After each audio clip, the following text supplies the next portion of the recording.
Hi friends, Anita ಗುರಡ್ಡಿ ಕಿಚನ್ಗೆ ಸ್ವಾಗತ. ನಾನಿವತ್ತು 8 microwave ಓವನದ್ದು tips ತೋರಿಸ್ತಾ ಇದ್ದೀನಿ. ಬನ್ನಿ ಹೇಗೆ ಏನು ಅಂತ ನೋಡ್ಕೊಳ್ಳೋಣ. ಟಿಪ್ ನಂಬರ್ 1 ಆಗಿ ನಾನು ನಿಂಬೆಹಣ್ಣನ್ನು ತೋರಿಸ್ತಾ ಇದ್ದೀನಿ. ನಿಂಬೆಹಣ್ಣು ನಾವು ಡೈರೆಕ್ಟಾಗಿ ಫ್ರಿಜ್ಜಿಂದ ತೆಗೆದು ನಾವು ಅದನ್ನು ಕಟ್ ಮಾಡಿ ಜ್ಯೂಸ್ ತೆಗಿಯೋಕ್ಕೆ ಹೋದ್ರೆ, ಅದರಲ್ಲಿರೋ ರಸ ತೆಗಿಯೋಕ್ಕೆ ಹೋದರೆ ಯಾವುದೇ ಕಾರಣಕ್ಕೂ ಅದು ಫುಲ್ ರಸ ಬರಲ್ಲ. ಅದಕ್ಕೋಸ್ಕರ ನಾವು ಈ ಥರ ಓವನಲ್ಲಿ ಒಂದು 20 ಸೆಕೆಂಡ್ಸ್ ಇಟ್ಕೊಂಡು ಸೆಟ್ ಮಾಡಿಕೊಂಡು 20 ಸೆಕೆಂಡ್ಗೆ ನಾವು ಇದನ್ನು ಆನ್ ಮಾಡಿಕೊಂಡು ತೆಗೆದು ನಾವು ನಿಂಬೆಹಣ್ಣು ಯೂಸ್ ಮಾಡೋದ್ರಿಂದ ಇದು ಏನಾಗುತ್ತೆ, ಎಲ್ಲ ರಸ ಬಿಟ್ಕೊಳ್ಳುತ್ತೆ.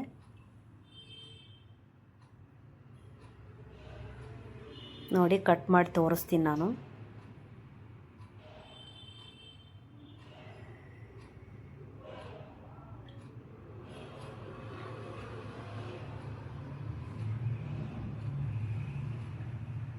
ನೋಡಿ ಎಷ್ಟು ಎಲ್ಲ ಈಸಿಯಾಗಿ ಬರ್ತಾಯಿದೆ ನೋಡಿ ನಿಂಬೆಹಣ್ಣಿನ ರಸ.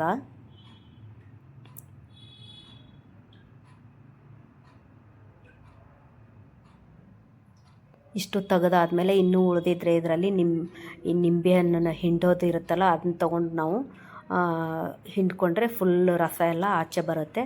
ಒಂದು ನಿಂಬೆಹಣ್ಣಲ್ಲಿ ನೀವು ಫ್ರಿಜ್ಜಿಂದ ತೆಗೆದು ಕಟ್ ಮಾಡಿ ನೋಡಿ, ಇಷ್ಟೊಂದು ರಸ ಬರಲ್ಲ ಅದರಲ್ಲಿ. ಈ ಟಿಪ್ ನಿಮಗೆ ಇಷ್ಟ ಆಗಿದೆ ಅಂತ ಅಂದ್ಕೊಳ್ತೀನಿ.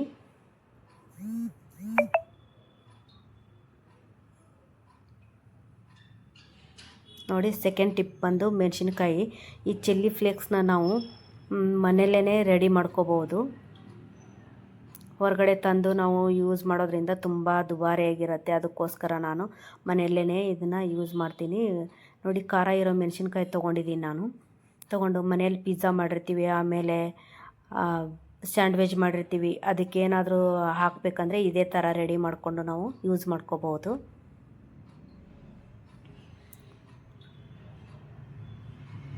ನೋಡಿ, ನಾನು ಮೊದಲು 30 ಸೆಕೆಂಡ್ ಇಟ್ಕೊಂಡಿದ್ದೀನಿ. ಈಗ ಮತ್ತೊಂದು ಸಲ ಇಟ್ಕೊಳ್ತೀನಿ ನಾನು. ಮೇಲೆ ಕೆಳಗೆ ಮಾಡಿ ಇಟ್ಕೊಳ್ಳೋದ್ರಿಂದ ಇನ್ನೂ ಕೆಳಗಡೆ ಒಂದೇ ಕಡೆ ಅದು ರೋಸ್ಟ್ ಆಗಿರುತ್ತಲ್ಲ, ಇನ್ನೊಂದು ಕಡೆ ರೋಸ್ಟ್ ಆಗುತ್ತೆ. ಅದಕ್ಕೋಸ್ಕರ ಇದನ್ನು ಮೇಲೆ ಕೆಳಗೆ ಮಾಡಿ ಇನ್ನೊಂದು ಸಲ ನಾನು ಇಟ್ಕೊಳ್ತೀನಿ. ಇದು ಮೈಕ್ರೋವೇವ್ನ ಹೊರಗಡೆಯಿಂದ ತೆಗೆದ ಮೆಣಸಿನ್ಕಾಯಿ ಮೆತ್ತಗನೇ ಇರುತ್ತೆ. ಒಂದು ಸ್ವಲ್ಪ ಹೊತ್ತು ನಾವು ಬಿಡಬೇಕು ಹೊರಗಡೆ. ಅವಾಗ ಬಿಟ್ಟಾಗ ಕ್ರಿಸ್ಪಿಯಾಗಿರುತ್ತೆ.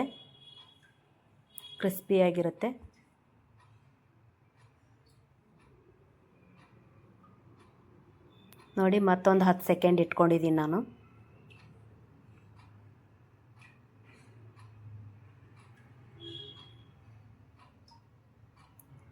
ಆಯಿತು, ತೆಗೆದು ಇದನ್ನ ಒಂದು ಸ್ವಲ್ಪ ನಾನು ತಣ್ಣಗಾಕ್ಬಿಡ್ತೀನಿ.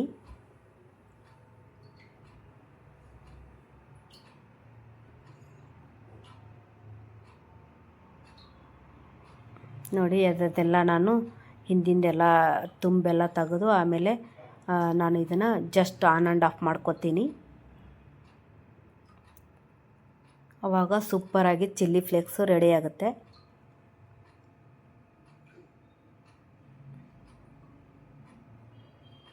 ನೋಡಿ, ಎಷ್ಟು ಚೆನ್ನಾಗಿ ಆಗಿದೆ.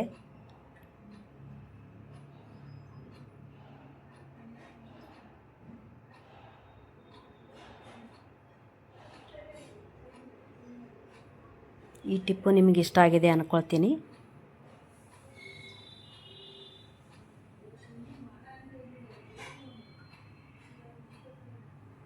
ನೋಡಿ, ಟಿಪ್ ನಂಬರ್ 3 ಬಂದು ನಾನು ಕಡಲೆ ಬೀಜನ ಹುರ್ಕೊಳ್ತಾ ಇದ್ದೀನಿ.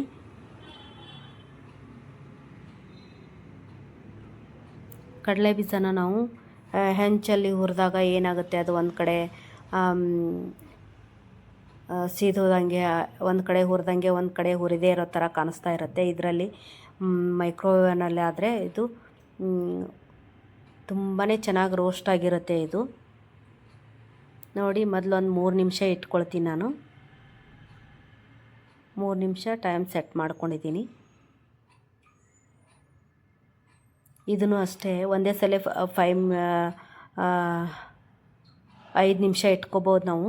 ಆದರೆ ಒಂದು ಸಲ ತೆಗೆದು ನಾವು ಅದನ್ನು ಮೇಲೆ ಕೆಳಗೆ ಮಾಡಬೇಕಾಗತ್ತೆ. ಅದಕ್ಕೋಸ್ಕರ ನಾನು 3 ನಿಮಿಷ ಮೊದಲು ಇಟ್ಕೊಂಡಿದ್ದೀನಿ, ಆಮೇಲೆ 2 ನಿಮಿಷ ಇಟ್ಕೊಳ್ತೀನಿ.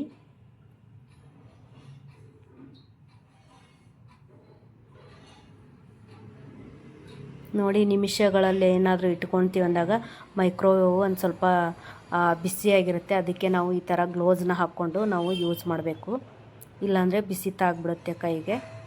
ನೋಡಿ 2 ನಿಮಿಷ ಸೆಟ್ ಮಾಡ್ಕೊಳ್ತಾ ಇದ್ದೀನಿ.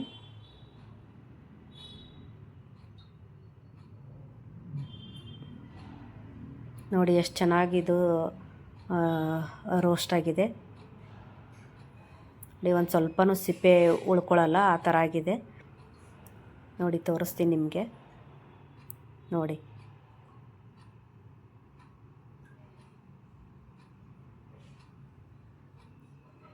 ನೋಡಿ ಟಿಪ್ ನಂಬರ್ 4. ನಾನು ಈಗ ಚಿಪ್ಸು ಮನೆಯಲ್ಲಿ ಸಾಯಂಕಾಲಕ್ಕೆ ಏನಾದರೂ ಚಿಪ್ಸ್ ಬೇಕು ಅಂತಂದಾಗ, ಟೀ ಜೊತೆ ಏನಾದರೂ ಬೇಕಂದಾಗ ಈ ಥರ ಒಂದು ಸ್ವಲ್ಪ 1-2 ಹನಿ ಅಷ್ಟು ನಾನು ಆಯಿಲ್ ಹಾಕ್ಕೊಂಡಿದ್ದೀನಿ ಮೇಲೆ. ಒಂದು ಸ್ವಲ್ಪ ಉಪ್ಪು, ಆಮೇಲೆ ಒಂದು ಚೂರು ಖಾರ ಹಾಕ್ಕೊಂಡು ಈ ಮೈಕ್ರೋವೇವ್ ಸೇಪ್ ಬೌಲ್ ಬರುತ್ತಲ್ಲ ಅದ್ರಾಗ ಹಾಕ್ಕೊಂಡು ನಾನು ಈಗ ಇಟ್ಕೊಳ್ತೀನಿ ಇದನ್ನು.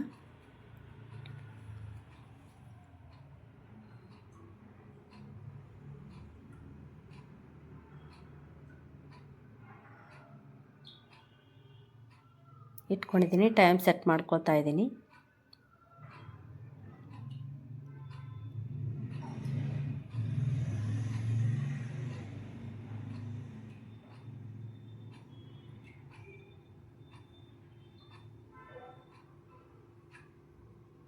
ನೋಡಿ ಆಗಿದೆ, ಈಗ ತೆಗಿತೀನಿ. ನೋಡಿ ಚಿಪ್ಸ್ ಅನ್ನೋದು ಎಷ್ಟು ಚೆನ್ನಾಗಿ ರೆಡಿಯಾಗಿದೆ.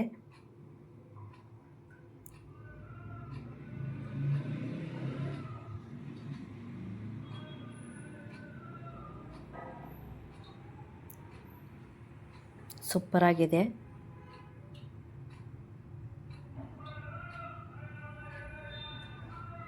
ನೋಡಿ ನಾನು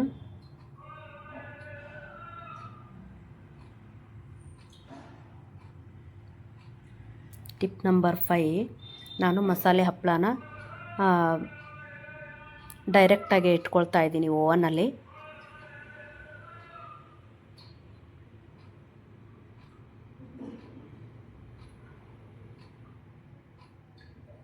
ಡೈರೆಕ್ಟಾಗಿ ಇಟ್ಕೊಂಡು ಒಂದು 40 ಸೆಕೆಂಡ್ಸ್ ಇಟ್ಕೊಂಡಿದ್ದೀನಿ ಟೈಮು.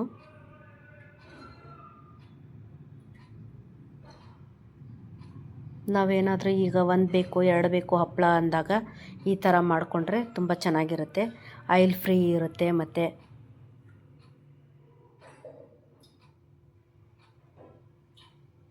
ನೋಡಿ ಎಷ್ಟು ಚೆನ್ನಾಗಿ ರೋಸ್ಟ್ ಆಗಿದೆ.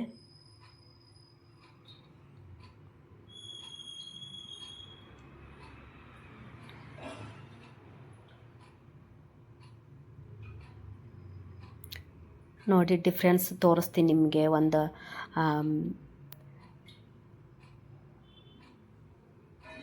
ರೋಸ್ಟ್ ಆಗಿಲ್ಲದೆ ಇರೋ ಹಪ್ಪಳದ ಜೊತೆ ನಾನು ತೋರಿಸ್ತೀನಿ.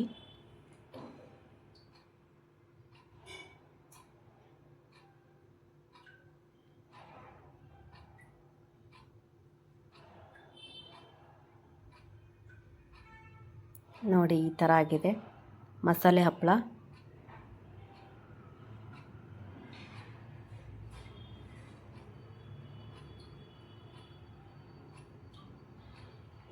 ನೋಡಿ ಟೊಮೆಟೊನ 1-2 ಹಿಂದ್ಗಡೆ ಕಟ್ ಮಾಡಿದ್ದೀನಿ. ಟಿಪ್ ನಂಬರ್ 6 ಆಗಿದ್ದನ್ನು ನಾನು ತೋರಿಸ್ತಾ ಇದ್ದೀನಿ. ಟೊಮೆಟೊನ ನಾವು ಅರ್ಜೆಂಟಾಗಿ ಕಡಿಮೆ ಕ್ವಾಂಟಿಟಿಲಿ ನಾವು ಏನಾದರೂ ರಸಮ್ ಮಾಡಬೇಕಂದಾಗ ಈ ಟೊಮೆಟೊನ ನಾವು 2 ಟೊಮೆಟೊನ ನಾನು ಯೂಸ್ ಮಾಡ್ತಾಯಿದ್ದೀನಿ.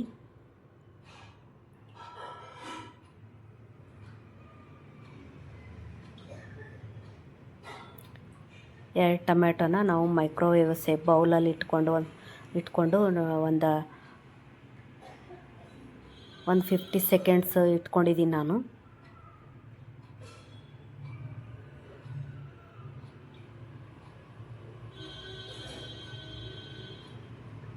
ಯಾವ ಥರ ಅಂದರೆ ಇದು ಸಿಪ್ಪೆ ಬಿಟ್ಕೊಂಡ್ಬಿಟ್ಟಿರುತ್ತೆ, ಆ ಥರ ಎಲ್ಲ ಇದು ಬೆಂದು ಹೋಗಿಬಿಟ್ಟಿರುತ್ತೆ.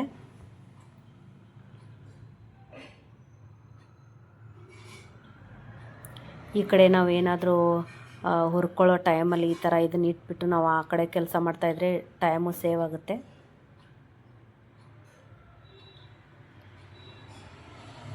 ನೋಡಿ ಆಯಿತು, ಟೈಮ್ ತೆಗಿತೀನಿ. ನೋಡಿ ಎಷ್ಟು ಚೆನ್ನಾಗಿ ಬಂದಿದೆ. ಆಮೇಲೆ ತಣ್ಣಗಾದ್ಮೇಲೆ ಇದನ್ನು ನಾನು ಮೇಲೆ ಸಿಪ್ಪೆ ತೆಗೆದು ತೋರಿಸ್ತೀನಿ. ನೋಡಿ ಟೊಮೆಟೊ ಈ ಥರ ಬರುತ್ತೆ, ಈ ಥರ ಬೆಂದಿರುತ್ತೆ. ಟಿಪ್ ನಂಬರ್ 7, ನಾನು ಹುಣಸೆಹಣ್ಣು ಬೇಗ ಏನಾದರೂ ನಾವು ಈಗ ಸಾಂಬಾರು ಮಾಡಬೇಕಂತಂದರೆ ಅದು ಹುಣಸೆಹಣ್ಣು ಗಟ್ಟಿ ಇರುತ್ತೆ, ನೀರು ಹಾಕಿ ಅಷ್ಟೇ ನಾವು ಇದನ್ನು ಮಾಡೋಕ್ಕೆ ಹೋದರೆ ಅದು ರಸ ಎಲ್ಲ ಚೆನ್ನಾಗಿ ಬಿಟ್ಕೊಳ್ಳಲ್ಲ. ಅದಕ್ಕೋಸ್ಕರ ಒಂದು ಸ್ವಲ್ಪ ಮೈಕ್ರೋವೇವ್ ಸೇವ್ ಬೌಲಲ್ಲಿ ನಾವು ಒಂದು ಸ್ವಲ್ಪ ನೀರು ಹಾಕ್ಕೊಂಡು ಒಂದು ಸ್ವಲ್ಪ ಹುಣಸೆಹಣ್ಣು ಹಾಕ್ಕೊಂಡು ಒಂದು 40 ಸೆಕೆಂಡ್ ಇಟ್ಕೊಂಡಿದ್ದೀನಿ ಅಷ್ಟೇ. ನೋಡಿ 40 ಸೆಕೆಂಡ್ ಇಟ್ಕೊಂಡಿದ್ದೀನಿ. ಇದನ್ನು ನಾನು ಚೆನ್ನಾಗಿ ಇದನ್ನು ತೆಗೆದು ತೋರಿಸ್ತೀನಿ ನಿಮಗೆ. ನೋಡಿ ಎಷ್ಟು ಚೆನ್ನಾಗಿ ರಸ ಎಲ್ಲ ಎಷ್ಟು ಚೆನ್ನಾಗಿ ಬಂದಿದೆ. ಟಿಪ್ ನಂಬರ್ 8, ಈಗ ನಾವು ಸಾಯಂಕಾಲಕ್ಕೆ ಏನಾದರೂ ರಸ್ಕ್ ಇಲ್ಲ ಮನೆಯಲ್ಲಿ ಅಂತಂದಾಗ ಈ ಬ್ರೆಡ್ನ ನಾವು ಯೂಸ್ ಮಾಡ್ಕೋಬೋದು. ಇದು ಸೇಮ್ ರಸ್ಕ್ ಥರನೇ ಆಗುತ್ತೆ. ನೋಡಿ ಇದನ್ನು ಒಂದು 2 ನಿಮಿಷ ಇಟ್ಕೊಂಡಿದ್ದೀನಿ ನಾನು. ಗ್ರಿಲ್ ಮೈಕ್ರೋವೇವ್ ಪ್ಲಸ್ ಗ್ರಿಲ್ ಅಂತ ಬರುತ್ತೆ ಆಪ್ಷನ್ಸು, ಅದನ್ನು ಆನ್ ಮಾಡಿಕೊಂಡು ಇದನ್ನ ನಾನು ಇಟ್ಕೊಂಡಿದ್ದೀನಿ. ಇದು ಆಮೇಲೆ ರಸ್ಕ್ ಥರನೇ ಆಗುತ್ತೆ ಇದು. ನೋಡಿ ಈ ಥರ ಆಗಿದೆ. ಈ ಎಲ್ಲ ಟಿಪ್ಸು ನಿಮಗೆ ಇಷ್ಟ ಆಗಿದರೆ ಲೈಕ್ ಮಾಡಿ, ಶೇರ್ ಮಾಡಿ, ಸಪೋರ್ಟ್ ಮಾಡಿ, ಹೆಚ್ಚು ವೀಡಿಯೋನ ಶೇರ್ ಮಾಡಿ. ಥ್ಯಾಂಕ್ ಯು ವಿಡಿಯೋ ನೋಡಿದ್ದಕ್ಕೆ. ಮತ್ತೊಮ್ಮೆ ಸಿಗ್ತೀನಿ ಮತ್ತೊಂದು ವಿಡಿಯೋದೊಂದಿಗೆ. ನಮಸ್ಕಾರ.